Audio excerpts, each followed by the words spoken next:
Hey everyone, welcome back. We are going to talk about how to get started with text. Now, text is really easy to use. First thing I'm just going to do to make it easier for everyone to see is I'm going to press F and create a frame. I'm just going to use one of the frames over here.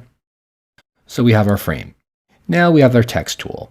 And now you can just press T to get that tool, and you'll be already equipped with it. So if I zoom in here, I'm going to go right in.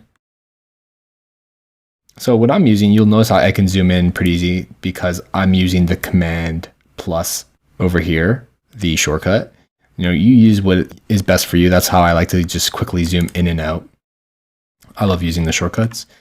And the easiest way to create a text layer is just by pressing down. So I've already, there is the layer. It's showing up on my left side. And if I say, hello, welcome, Melanie. Maybe this is like the intro text to an app. So I've created the text layer. One thing we're going to do is we're going to jump right into here. This is what is available for you. Now, these are the properties for a text layer.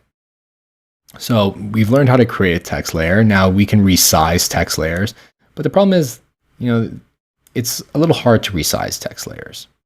So they don't necessarily shrink, but the content will go to the next line. If you drag it below, that may get things messed up. And the easiest way to reset once you've done something like this is to either press one of these. So you can set auto width, which would mean that it's just going to go based off of the width of the content, or you can set an auto height, but it's going to basically cut it at a fixed width. So now I've created this width, it can still build below,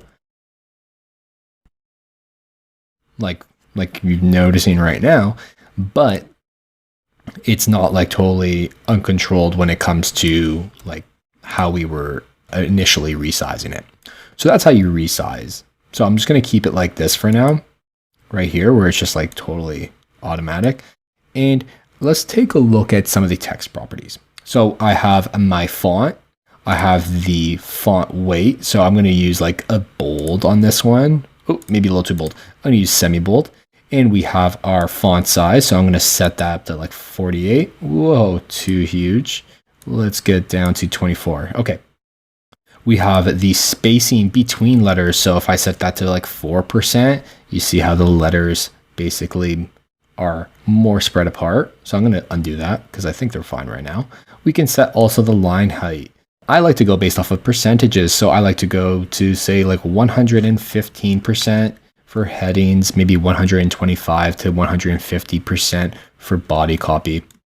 I'm going to make a copy below this just so you all can see what I'm doing here. And I'm going to actually, use some filler text. So I'm going to use a plugin really quickly so I can grab some of that text. And I'm going to give it like 4 sentences. So you can see now it's been filled with 4 sentences. It's really long, so I'm going to have to shrink that text. Oops. Let's do that again. Sizing to 14. And I'm going to zoom out so I can grab it and bring it in. So there's my text. Now I'm going to bring it to 150%. So the spacing between the lines is better. And set it to regular.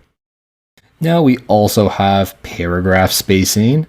I've already talked about some of the resizing options here. You can make them center aligned. This is just alignment, right aligned, left aligned. You can have an example as if I've set the height fixed. You can adjust where the text aligns there.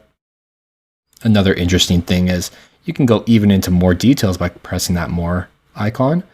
And you can set the resizing in here.